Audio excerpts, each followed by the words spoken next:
श्री स्वामी समर्थ. जय जय स्वामी समर्थ. नागपंचमीला अनेक महिला आपल्या भावासाठी उपवास करत असतात, परंतु नागपंचमीच्या दिवशी भावासाठी उपवास का करावा, त्याचं महत्त्व काय, त्याचीच माहिती या व्हिडिओत मी तुमच्यासोबत शेअर करणार आहे.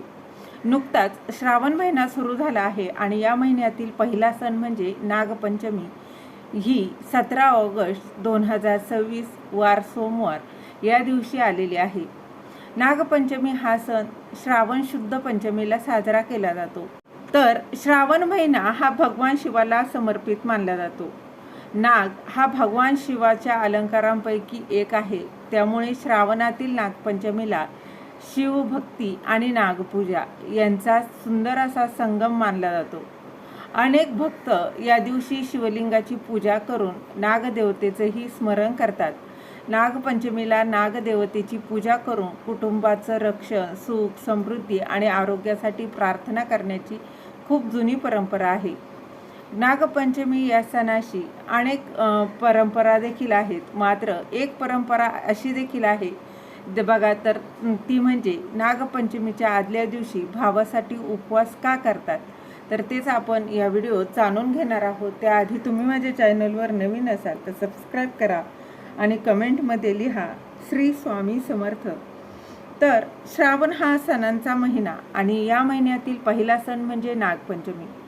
नागपंचमीच्या दिवशी धार्मिक विधीबरोबरच अनेक लोकपरंपरा आणि अशा प्रथा देखील पाळल्या जातात. त्यापैकीच एक म्हणजे नागपंचमीच्या आदल्या दिवशी भावासाठी उपवास करणं.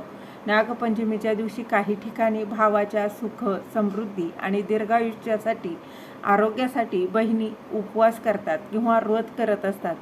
तर या बघा परंपरेमागे भाऊ बहिणीच्या प्रेमाचं आणि संरक्षणाच्या भावनेचं प्रतिकात्मक महत्त्व आहे. बहीण भावाच्या दीर्घायुष्याची आणि सुखी आयुष्याची कामना करते, तर भाऊ ही बहिणीच्या रक्षणाची जबाबदारी स्वीकारतो असं म्हटलं जातं. तर या मागील एक पौराणिक कथा अशी आहे की 5 युगांपूर्वी सत्येश्वरी नावाची एक कनिष्ठ देवी होती. सत्येश्वरीचा भाऊ हा सत्येश्वर नागपंचमीच्या आदल्या दिवशी मृत्यू पावला होता. सत्येश्वरीला तिचा भाऊ नागरूपात दिसला आणि तिने नागरूपालाच आपला भाऊ मानलं. तेव्हा तिला नागांनी वचन दिलं की जी बहीण माझी पूजा करेल तिचं संरक्षण मी नक्कीच करीन. यामुळेच प्रत्येक स्त्री, प्रत्येक महिला नागपंचमीच्या दिवशी नागाची पूजा करून हा सण साजरा करते. म्हणून नागपंचमीच्या आदल्या दिवशी भावासाठी उपवास करणं हे बहिणीसाठी एक धार्मिक असं कार्य मानलं जातं. हा उपवास बहिणीच्या भावाप्रती असलेल्या प्रेमाची आणि संरक्षणाची भावना देखील दाखवतं. या दिवशी केलेला उपवास आणि पूजा ही नागदेवतेच्या कृपेने भावाचं आयुष्य सुखी आणि निरोगी करण्यासाठी महत्त्वाचं मानलं जातं. तर नागपंचमीला काय करतात बघा. नागदेवता शेतकऱ्यांसाठी आणि सर्वसामान्य लोकांसाठी पूजनीय आहेत. नागांची पूजा केल्यानं वाईट शक्तींपासून संरक्षण मिळतं असं म्हटलं जातं. तसेच नागांची पूजा आणि उपवास केल्यानं घरातील वाईट ऊर्जा दूर होते आणि सौभाग्य प्राप्त होतं. नागपंचमीच्या दिवशी नागदेवतेची पूजा करून दूध, लाह्या, फुले आणि नैवेद्य अर्पण करण्याची देखील अनेक भागात प्रथा आहे. काही ठिकाणी वारुळाची पूजा केली जाते. नागाला प्रत्यक्ष दूध पाजण्याऐवजी नागदेवतेच्या प्रतिमेची किंवा वारुळाची पूजा करणं अधिक योग्य मानलं जातं. तुमच्याकडे बघा वारुळाला जाऊन तिथे पूजा करतात की घरीच नागदेवता त्याचं चित्र काढून त्याची देखील पूजा करतात? कमेंटमध्ये नक्की सांगा.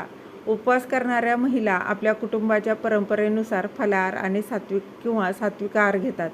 काही ठिकाणी भावाला ओवाळून त्याच्या दीर्घ आयुष्यासाठी प्रार्थना करण्याची पद्धत आहे. थोडक्यात काय, तर नागपंचमीचा भावासाठी केला जाणारा उपवास हा बघा भाऊ बहिणीच्या प्रेमाशी जोडलेला आहे. नागपंचमीचा संबंध केवळ धार्मिक श्रद्धांशी नाही, तर निसर्ग आणि शेतीशी देखील जोडला गेला आहे. नाग हे उंदीर आणि इतर शेतीला नुकसान करणाऱ्या जीवांवर नियंत्रण ठेवतात. त्यामुळे नागांविषयी आदर आणि त्यांचं संरक्षण करण्याची भावना या सणातून व्यक्त होत असते. बघा, नागपंचमीच्या दिवशी नागाची प्रतिमा, मातीचा नाग किंवा वारुळाची पूजा केली जाते. हळद, कुंकू, फुलं, अक्षदा नैवेद्य अर्पण करून नागदेवतेला नमस्कार केला जातो.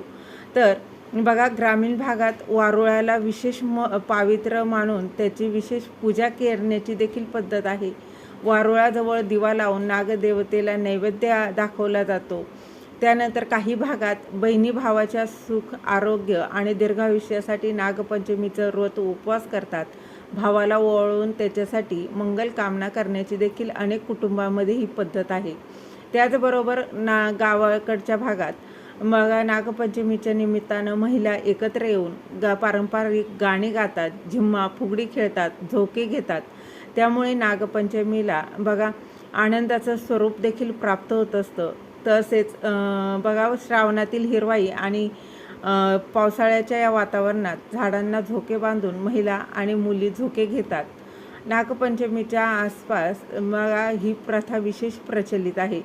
काही भागात नागपंचमीच्या दिवशी नांगरणं, खोदकाम करणं किंवा शेतीची काही कामं न करण्याची देखील परंपरा आहे. यामागे नागांना त्रास होऊ नये आणि भूमीचा सन्मान करावा असं देखील भावना म्हटलं जातं. काही कुटुंबांमध्ये नागपंचमीच्या दिवशी चुलीवर स्वयंपाक न करण्याची किंवा विशिष्ट पदार्थ न बनवण्याची परंपरा आहे. तर बघा, महाराष्ट्रात काही भागात दिंड, पुरणाचे पदार्थ, खीर आणि इतर पारंपरिक नैवेद्य करण्याची पद्धतही आहे. त्या नागपंचमी पावसाळ्यात येत असल्यानं चांगला पाऊस पडावा, शेती भरभराटीला यावी आणि पीक चांगलं यावं यासाठी मनोमन प्रार्थना केली जाते. श्री स्वामी समर्थ. जय जय स्वामी समर्थ. धन्यवाद.